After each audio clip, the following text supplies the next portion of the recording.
Il est développeur de richesse humaine, poète d'entreprise et fondateur de La Plume du Futur.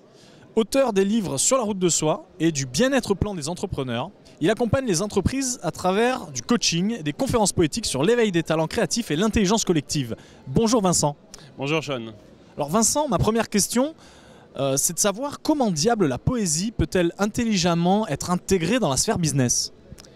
En fait, ça s'intègre déjà dans le côté mariage, art et entreprise qui est très en vogue actuellement parce qu'aujourd'hui, on essaie de réinventer le monde de demain. En fait, les entreprises cherchent à trouver un nouveau narratif, une nouvelle manière d'inspirer leurs collaborateurs, une nouvelle manière de dessiner de nouvelles visions vers l'avenir.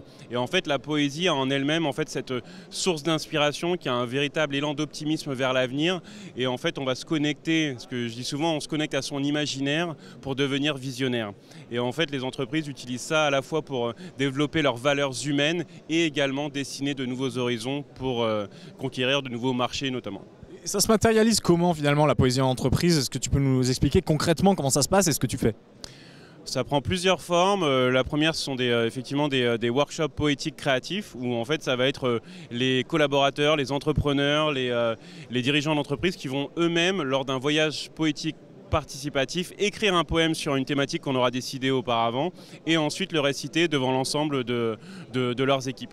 Et en fait, ça permet à la fois de travailler sa créativité, le fait de penser différemment, à la fois sur son leadership, d'avoir un leadership inspirant, également sur le côté innovation quand on va passer du rêve à l'action derrière, et aussi sur la cohésion d'équipe parce qu'il y a une vraie connexion humaine qui va se passer en fait à travers ce voyage.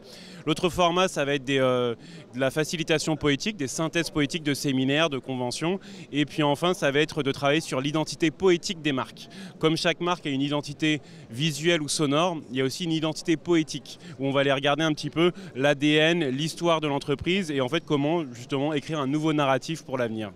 D'accord, donc on retrouve là des concepts de storytelling, de sens et de valeur. Exactement.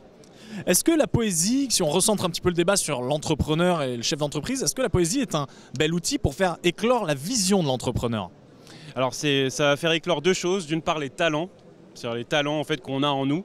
Comme l'art est un levier de créativité, un levier justement d'éveil de comment on peut passer de sa zone de confort pour que la magie opère, aller dans sa zone de talent.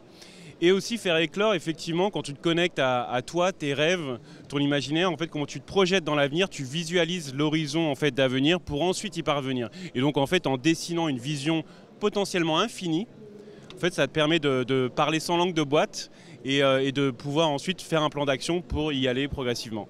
Justement, moi aujourd'hui je suis un start-upper et j'ai envie, je suis sensible à la poésie, j'ai envie de l'intégrer dans ma boîte. Si tu avais une best practice très simple à mettre en place tout de suite au quotidien, ça serait quoi qui a un rapport avec la poésie?